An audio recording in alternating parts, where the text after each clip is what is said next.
ദർശനത്തിലെത്തുന്ന ഭക്തജനങ്ങൾ വിലപിടിപ്പുള്ള ആഭരണങ്ങൾ, പണം, മൊബൈൽ ഫോണുകൾ മുതലായവ സ്വന്തം ഉത്തരവാദിത്വത്തിൽ സൂക്ഷിക്കേണ്ടതാണ്.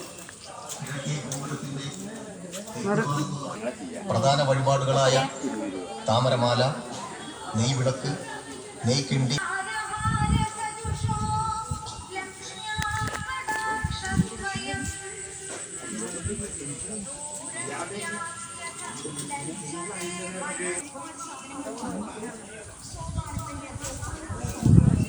എല്ലാ വസ്തുക്കളും ക്ഷേത്രത്തിനകത്തുള്ള കൗണ്ടറുകളിൽ നിന്നും മാത്രം വാങ്ങേണ്ടതാണ്.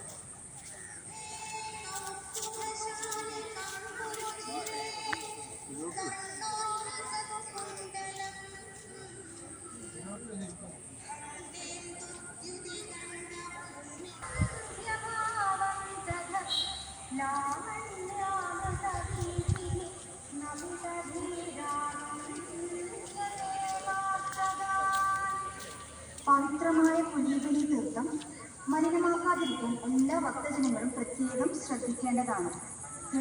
വഴുതനങ്ങ നിവേദ്യം, ഭഗവാന്റെ ഫോട്ടോ, ചരിത്ര പുസ്തകം എന്നിവ അരിപ്പറ, അവിൽപ്പറ, മലർപ്പറ, പൂപ്പറ എന്നിവ നിറയ്ക്കുന്നതിനുള്ള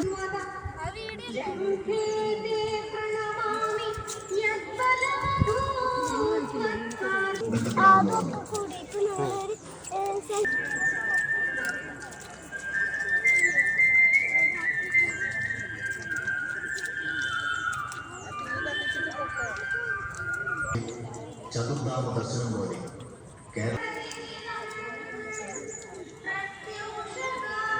11:30 വരെയും വൈകിട്ട് 5 മണി മുതൽ 8:15 വരെയുമാകും. കർക്കിടക മാസത്തിൽ രാവിലെ 3:30 മുതൽ ദർശനം ആരംഭിക്കുന്നതും ഉച്ചപൂജ കഴിഞ്ഞ് ക്ഷേത്രത്തിനകത്തുള്ള എല്ലാ ഭക്തജനങ്ങൾക്കും ദർശന സൗകര്യം നൽകുന്നതുമാണ്.